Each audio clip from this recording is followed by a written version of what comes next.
क्या मामला था पूरा, जो बच्चे ने सुसाइड किया है, पूरा मामला बताइए। मामला सर ऐसे था, हम 14 अप्रैल को यहाँ शिफ्ट हुए थे नंद कॉलोनी की। ये 11 नंबर गली है, वीआईपी मोहल्ला है, ये कॉलोनी है। और हम 14 अप्रैल को यहाँ पे शिफ्ट हुए। हमें हफ्ता भर हुआ था यहाँ रहते हुए। मेरा बच्चा और हम सही तरीके से जीवन यापन कर रहे थे, बिल्कुल पीसफुली। अच्छा खाना, अच्छा पहनना, अच्छे साथ, मतलब ठीक था। और सामने ही ये सुनील शर्मा रहता है एक, उसको हमें हफ्ता भर देखते हुए पता नहीं क्या ज्वेलसी हुई, उसने हमारे बच्चे के साथ और हमसे रंजिश रखना शुरू कर दिया। और हमारे बच्चे के ऊपर टोंटबाजी करना शुरू कर दिया। स्कूल में भी काफ़ी दिन से टॉर्चर कर रहा था उसको। तो लेकिन 21 तारीख की रात को तो उसने बिल्कुल ही हद ही कर दी। मैं घर पे नहीं था, पीछे से मेरी बेटे को और मेरी वाइफ को घर बुलाया। घर बुला के उनको इतना बेइज्जती की, इतनी बेइज्जती की, मतलब जाति सूचक शब्द भी कहे और ऐसी ऐसी बातें की भी आप लोगों की यहाँ पे वीआईपी कॉलोनी में रहने की हैसियत नहीं है। सुबह सुबह आप चूड़ों का, आप कि जैसी जाति जो है नीची जाति है उनके मत्थे लगना हम पसंद नहीं करते। और हम आपको ये कहते हैं, चेतावनी देते हैं भी जितनी जल्दी हो सके हमारे घर के सामने से चले जाओ, वरना हम आपके परिवार के साथ इतना बुरा व्यवहार करेंगे। आप तंग होके कुछ भी कर सकते हो, अपने आप को मतलब इतना वो कर दोगे कि मेंटली अपसेट कर देंगे आपको भी। आप अपने जीवन में कुछ भी गलत सोच सोच के खुद ही निकल जाओगे, या आपके साथ कुछ भी करा सकते हैं हम हमारा अच्छा प्रभाव है। हम बहुत ऊंची कोटि के ब्राह्मण हैं और हमारे ही अनुसार आपको यहाँ रहना पड़ेगा मोहल्ले के अंदर। क्या क्या काम नाम करते बताया हैं इसका ब्राह्मण है जो? ये ब्राह्मण सुनील शर्मा है, हाँ, जो डीएवी स्कूल में टीचर है। अच्छा। और इसकी मिसिज मीनाक्षी, वो भी अपना ये गांव है यहाँ पे पेवा के पास, बटेड़ी, उसमें क्लर्क है रेगुलर। जो उसका मकान आपके मकान के बिल्कुल पास में है या किस हाँ, साइड में पड़ता है, थोड़ा नज़दीक ही है, मतलब हाँ पास है जी। अच्छा, और स्कूल में, उसी स्कूल में मास्टर है वो? हाँ, उसी स्कूल में मास्टर है। लेकिन मेरे बच्चे को वो पढ़ाता नहीं, मेरे बच्चे को सभी टीचरें पढ़ाती हैं, लेडीज़ टीचर। अच्छा। वो मेरे बच्चे को पढ़ाता भी नहीं था। लेकिन उसने मेरे बच्चे को टॉर्चर करना काफ़ी दिन से शुरू किया हुआ था। और 21 तारीख को फिर उन्होंने घर बुला के बड़ा मतलब बेइज्जत किया, मेरी पत्नी को भी और मेरे बेटे को भी, जाति सूचक शब्द कहे और यहाँ से निकलने की बार बार धमकियाँ, चेतावनियाँ दी, जिससे वो सहन नहीं कर सका। बहुत हीन भावना आ गई उसके मन में, भाई ये हमारे प्रति इतनी रंजिश सकते हैं, हमारे समाज के प्रति। और उसने 22 तारीख को 12:30 बजे अपनी जीवन लीला समाप्त कर ली, इसी से हाथ हो गए। क्यों मैडम, प्रताड़ित करता था आपके बच्चे को, पता चला आपने? हाँ जी, आपके बेटे को क्यों परेशान करता था? बस उनकी ज्वेलसी थी, भाई ये नीच छोटी कास्ट के लोग हमारे बराबर में ना बैठ सके, आगे ना बढ़ सके, हमारे पास बैठने की, हमारे सामने रहने की, इस कोठी में रहने की उनकी हैसियत नहीं है। मेरे ख्याल इस तरीके की रंजिश वो रखे हुआ था हमारे मैम, प्रति। क्या घटना हुई थी उस दिन? आपको मतलब बुलाया था उन्होंने? हाँ, बुलाया तो था क्या लड़के। घटना हुई थी, क्या बातचीत हाँ, हुई वो थी? पता हुआ। इन्होंने अपने घर पे मेरे को बुलाया। 9:30 के करीब इनका फ़ोन आता है मेरे पास। रात को? हाँ जी। हाँ। तो इन्होंने अपने घर पे मेरे को बुलाया, मेरे बेटे को बुलाया और बहुत ज़्यादा टॉर्चर किया। उल्टा सीधे इन्होंने हमें बहुत ज़्यादा बोला। मतलब क्या कुछ कहा, क्या बात हुई? बस कि आपका बेटा सारा दिन छत पे खड़ा रहता है हाँ। और हमारे घर की साइड ईंटें मारता रहता है। कहते 2-2 घंटे आपका बेटा छत पे खड़ा रहता है, हमारे घर की साइड ईंटें मारते रहता है। तो मैंने उनको बोला कि अगर मेरे बेटा आपके घर की साइड ईंटें मारता था तो आप उसी टाइम मेरे घर पर क्यों नहीं आए, जी। अगर कोई ऐसी बात थी। मतलब 10 दिन बोल रहे हैं, 10 दिन हो गए? हाँ जी, 10 दिन से बोलते कहते छत पे खड़ा रहता है और ईंटें मारता रहता है। मैंने उनको बोला कि मेरे बेटे के पास तो इतना टाइम नहीं कि वो छत पे जाए। वो अपना स्कूल से ट्यूशन के बाद वो घर ही रहता था, कहीं बाहर भी नहीं जाता था। मतलब ये उल्टे सीधे वो एलिगेशन लगाते रहे। फिर वो कि तुम्हारी चूड़ों की औकात नहीं है ऐसे घरों में रहने की, भी जितनी जल्दी हो सके आप लोग ये मकान खाली कर दो यहाँ से, हम सुबह उठ के तुम्हारा चेहरा भी देखना पसंद नहीं करते और तुम लोग आके हमारे यहाँ बराबर में रहने लग गए। तुम्हारे बच्चों की औकात नहीं है इतने अच्छे स्कूलों में पढ़ने की। अरे बहुत इतना अलग ही उन्होंने इतना गंदा बोला ना कि मेरे बच्चा सहन नहीं कर पाए बिल्कुल भी। उसको फील हुआ कि मम्मी की बहुत ज़्यादा बेइज्जती हुई है यहाँ पर। तो घर उसको पे आने खुद के को बाद भी- आपने बच्चे से बात की? हाँ जी, मैंने बेटे से बात की थी। मैंने बोला कि तू टेंशन ना ले, कि जो बात हो रही है बोलने दे, हम लोग स्कूल में चलेंगे, कोई ऐसी बात है तो हम स्कूल में जाके ही सारा मैटर सॉल्व करेंगे। तो वहाँ जैसे प्रिंसिपल है तो ये टॉर्चर का मतलब किस तरह पता लगा स्कूल में टॉर्चर किया जा रहा है? स्कूल स्कूल में में इसके जब फ्रेंड- डेथ के बाद मेरा बेटा जब उसकी डेथ हो गई थी तो उसके बाद पूरा समाज और स्कूल का स्टाफ और मेरे बच्चे के जो स्कूल के सारे सहपाठी friends, थे वो हाँ भी जी। आए, तो वो बैठे हुए थे। उन्होंने बताया उन्होंने भाई बताया कि ये- स्कूल में भी ये काफ़ी दिन से मेरे बच्चे को टॉर्चर कर रहा था, बार बार टोक रहा था, तूने क्लास से बाहर नहीं आना, तूने पानी पीने नहीं जाना है। तो मतलब इस तरह की बातें, कई बार गाली गलौच भी की, उसको धमकाया, पूरी तरह से डराया हुआ था। मतलब मेरा बच्चा इतना डराया हुआ था कि मतलब भी तेरे साथ ये करवा देंगे, तेरा पता नहीं लगने देंगे, तेरा टोटे टोटे करके करवा देंगे, ऐसा कुछ भी, मतलब पूरी तरह से डराया हुआ था। ताकि उसको ये भी बोल रखा था अगर तूने घर पे बताया तो तू अपना अंजाम देख लेना। तो उसी डर के कारण शायद मेरा बच्चा घर पे हमें कुछ नहीं बता सका।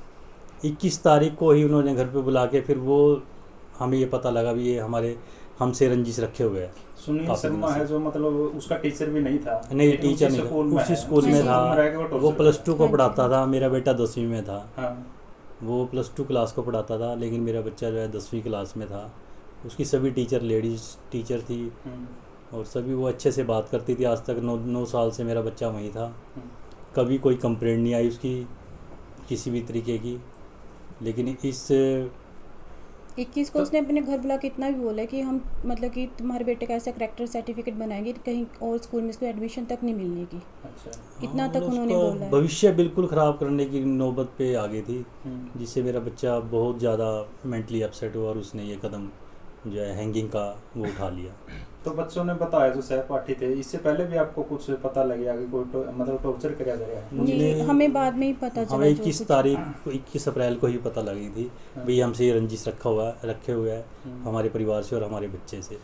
आपने बता दिया आपके पड़ोस में ही है, आपकी आना जान थी उनके साथ? नहीं, नहीं, हम बिल्कुल हमें अभी भी आए हुए 10 ही दिन हुए थे। हम तो अपना यहाँ पर मकान में अपना सामान वगैरह शिफ्ट करने में बिजी थे। busy हमें तो यही नहीं पता था कि हमारे पड़ोस में कौन रहता है और कौन कौन नहीं। रहता हमें है, टाइम कौन- ही नहीं था बाहर हमें जाने किसी का का। नाम नहीं पता अभी तक किसी का। लेकिन तो कंप्लेंट में आपने कितनों के नाम दिए, किसका नाम? कंप्लेंट में हमने सुनील शर्मा और उसकी पत्नी का नाम दिया हुआ है। मुख्य तौर पे उन्होंने ही टॉर्चर किया उस दिन रात को बुला के, बड़ी बेइज्जती की, जाति सूचक भी शब्द बहुत कहे, करेक्टर ख़राब करने की मेरे बच्चे की बात कही, टॉर्चर करने की हमें बात कही गई। मतलब बहुत कुछ कहा जो उनके मन में आया। एक मतलब रंजिश के प्रति जो बंदा रंजिश सकता है, जो गाली गलौज सब कुछ किया उन्होंने। 1 महीने से ऊपर हो गया, क्या कार्रवाई चल रही पुलिस प्रशासन की तरफ? हाँ जी, 1 महीना ये हमने 22 तारीख को मैंने FIR दर्ज करा दी थी।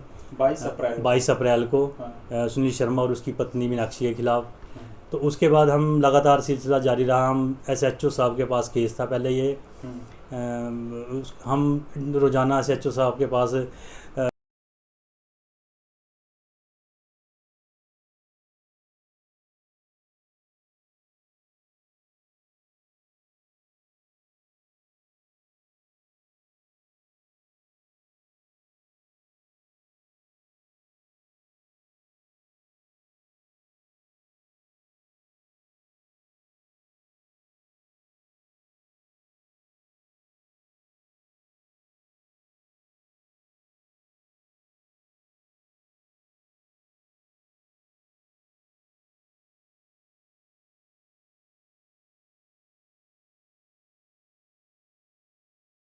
पेश करने का, वो भी एक बेवकूफ़ बनाने का हमें वो लगा। मतलब बिल्कुल भी आज तक 100 महीना हो चुका है, रोज़ डेली कहते हैं भी हम उनको पेश कर देंगे, उनको बुला लेंगे, पेश करेंगे, अरेस्ट करेंगे। उसके बाद 29 तारीख को हम SP कुरुक्षेत्रा के से मिलने गए थे। SP कुरुक्षेत्रा ने हमारी जब देखा कि इनकी SHO कोई सुनवाई नहीं कर रहा है, तो उन्होंने देखते हुए जो DSP लेवल की जांच के आदेश दे दिए। भाई चलो अगर आप SHO की कार्रवाई से संतुष्ट नहीं है। हमने कहा हाँ जी, हम 0% उनकी कार्रवाई है, हम उनसे बिल्कुल संतुष्ट नहीं हैं। भाई हमारी जो जांच है DSP लेवल के ऑफिसर से करवाई जाए। उसके बाद 29 तारीख को SP कुरुक्षेत्रा ने DSP को मार्क कर दी हमारी जो रिक्वेस्ट हमने दी थी। तो उसके बाद 5 तारीख को DSP साहब यहाँ पे आए, वो ट्रेनिंग पे गए हुए थे। 5 तारीख को आते ही हम उनसे मिले। उन्होंने भी हमें आश्वासन दिया भैया मैं 2-4 दिन मेरे को चाहिए, मैं अपने लेवल पे थोड़ी सी जांच कर लेता हूँ। वो आए, यहाँ का मौका भी देखा, मेरे घर का सारा कुछ देख के वो चले गए। उसके बाद हम गए, एक हफ्ते के बाद हमने पूछा सर हमारे केस की क्या प्रोग्रेस है, अरेस्टिंग होगी नहीं होगी। वो उन्होंने भी कहा भाई मैं जल्दी उनको अरेस्ट करूँगा। लेकिन आज 1.25 महीना हो गया, उससे पहले हम कम से कम 4-5 दफ़ा हर 2 दिन बाद डीएसपी निर्मल सिंह जी के पास भी गए हैं, लेकिन आज तक कोई कार्रवाई नहीं हुई। बिल्कुल 0% प्रोसेस है। वो कहते हैं सिर्फ उनका फ़ोन बंद है। इस बात का उन्होंने बहाना बनाया हुआ है सिर्फ। ये एफएसएल का भी एक आया था। हाँ, एक वो कहते हैं भी एफएसएल रिपोर्ट जो है आनी बाकी है, हम उसके बाद ही कुछ कर पाएंगे। ये भी उन्होंने एक बहाना बनाया हुआ है। लेकिन हमें पता लगा है कि वो एफएसएल रिपोर्ट तो 6 महीने नहीं आती, तो अब 6 महीने के बाद अगर रिपोर्ट आ भी जाती है तो क्या उसमें वो सुनील शर्मा खुद फ़ोन उठा के कह देगा भी हाँ अब रिपोर्ट आ गई, मेरे को गिरफ़्तार कर लो? ऐसा कुछ नहीं। हमें मतलब बेवकूफ़ बनाया जा रहा है। 0% अभी तक प्रोग्रेस है। हमारे बच्चे को गए हुए उसका मतलब मरे हुए 1.25 महीना हो चुका है, लेकिन हमें आज तक कुछ हाथ नहीं लगा सिवाय धक्कों के। कितने बच्चे हैं आपके? मेरा एक ही इकलौता बेटा था, आशमित, 14 साल का बच्चा था मेरा। वो पढ़ने लिखने वाला बच्चा था। स्कूल से घर, घर से स्कूल और ट्यूशन के सिवा उसको कोई मतलब उसकी कोई रूटीन नहीं थी। वकील साहब, एफएसएल का जिक्र हुआ है कि एफएसएल रिपोर्ट आएगी तो कार्रवाई होगी। क्या मतलब एफएसएल के बगैर उसकी कोई जांच नहीं? कोई देखिए, ये एफएसएल से रिलेटेड मामला ही नहीं है।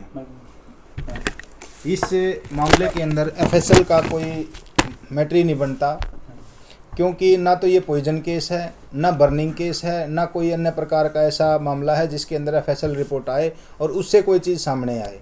ये क्लियर जो है पोस्टमार्टम रिपोर्ट हमारे पास में, पोस्टमार्टम रिपोर्ट हमने स्टडी की है, उससे कन्फर्म होता है कि भाई जो मामला है वो हैंगिंग का है।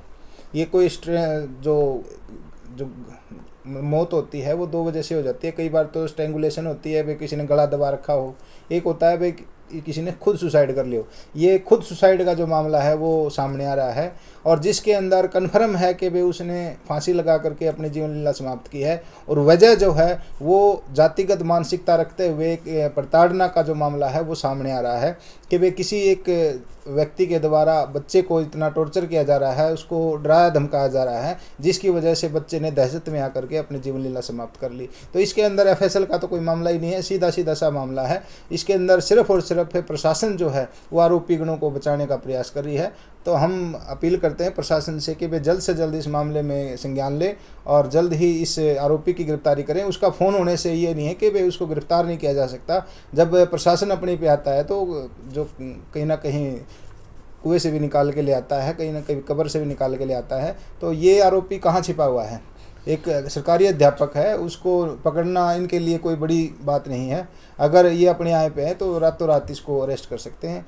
और हम माननीय जो एसपी साहब हैं उनसे भी इस मामले में जल्द ही भेंट करेंगे, और अगर इस मामले में किसी भी प्रकार की कोताही बरती जाती है प्रशासन के द्वारा तो हम बड़े से बड़े प्रदर्शन के लिए भी तैयार हैं, बड़े से बड़े संघर्ष के लिए हम तैयार बैठे हैं। जो हमसे बन पड़ेगा हम करेंगे, लेकिन आरोपी को बख्शा नहीं जाएगा।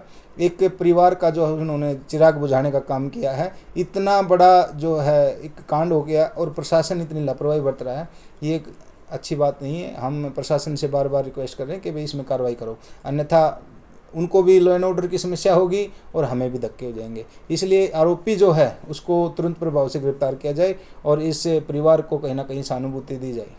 वकील साहब, एक दलित होना क्या अपराध हो गया? आज इस भारतवर्ष के अंदर हम 21वीं सदी के अंदर जिस देश के अंदर जी रहे हैं, वहाँ इस प्रकार के जो वातावरण को बनाया गया है, ऐसा एक वातावरण बना दिया गया है देश के अंदर बहुत बड़ी साजिश के तहत में, एक षड्यंत्र के तहत में इस देश का जो है सौहार्द है, आपसी भाईचारा है, माहौल है, वो ख़राब करने का प्रयास किया जा रहा है, ताकि इस देश के अंदर ये जो राजनीतिक शख्स हैं वो अपनी रोटियां सेक सकें, हम आपस में भिड़ के मरते रहें।